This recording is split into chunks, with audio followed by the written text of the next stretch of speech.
আজ আমরা চলে গিয়েছিলাম মহরম দেখার জন্য। আর কোথায় মহরম দেখতে গিয়েছিলাম চলো প্রথম থেকে তোমাদের সাথে সবটা শেয়ার করি।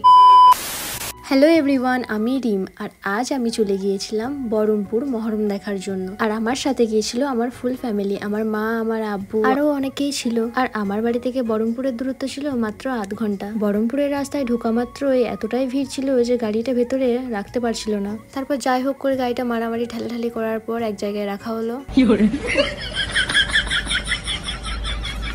সোজা হাঁটতে হাঁটতে চলে যাচ্ছিলাম মাজারের ভেতরের দিকে। আর তোমরা দেখতেই পাচ্ছ এখানে যে মাজারের বাইরে ঠিক কতটা পরিমাণ ভিড় ছিল। এখানে অনেক বেশি টোটো, অনেক বেশি গাড়ি রাখা ছিল, আর মানুষেরও অনেক বেশি ভিড় ছিল।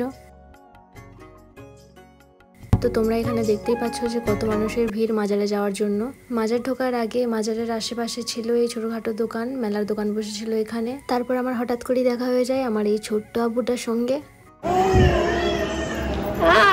বাবা এত ধরফরে কি খুলে হয়? ও লাপাচ্ছে, ও আবার খুলেতে। তো এটা হচ্ছে আমার বড় দিদির ছেলে, আর ওর সাথে কিছুক্ষণ খেলা করার পর তারপর এখানে আমার মেজদি, বড়দি আর আমার দুটো জিজু মিলে আমায় কি বললো সেটা তোমরাই শোনো। কেউ বলবে না আমি অত বড় মানুষ হইনি। আমি অত বড় ভিডিও করবো, ভাইরাই তুলবে। আমার ভাইরা আছে তো, আমার আমার আমার ভাইরা বডিগার্ড।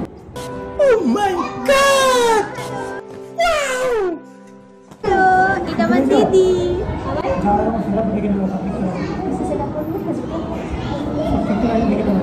কোচের সাথে কিছুক্ষণ খেলার পর আমরা সোজা এগিয়ে যাই মাজারের দিকে। আর মাজারে যাওয়ার আগে আমরা এখানে নিয়ে নিয়েছিলাম কিছু সিন্নি। মাজারে ঢোকার পরই দেখলাম যে এখানে অনেক বেশি ভিড় ছিল, আর তার উপরে এসেছিল মেঘ। জানি না যে ঠিক কখনই বৃষ্টি নেমে যাবে।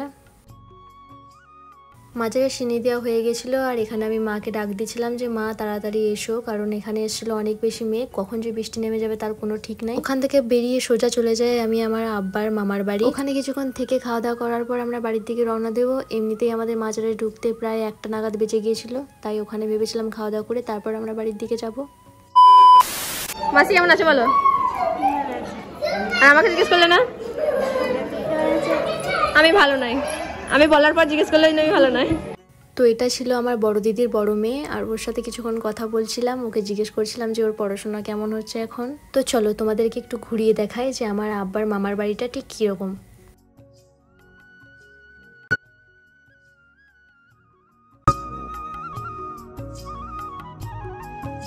আর এখানে আমার ছোট্ট ভাই খেলা করছিল, আর ও আমার কাছে কি নালিশ করে সেটা শোনো। দিদি, আবু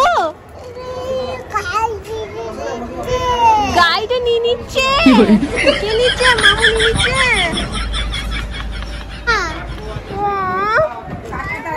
দিদি গাইটা নিয়ে নিচ্ছে। আপনি এটা খেলুন, আপনি এটা খেলুন,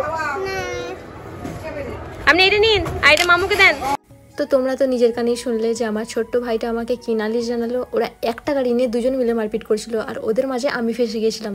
তারপর আমরা সবাই মিলে খাওয়া দাওয়া করতে বসে পড়ি।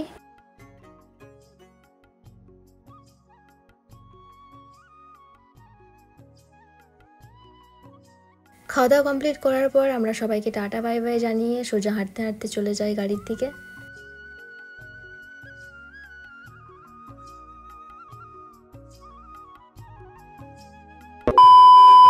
তো তারপর আমরা সবাই মিলে গাড়িতে উঠে বসি আর বাড়ির দিকে রওনা দিই। তো আজকের ব্লগটা ছিল এটুকুই। আবার তোমাদের সাথে দেখা হচ্ছে অ্যানাদার কোনো বড় ব্লগে। Take care, bye everyone.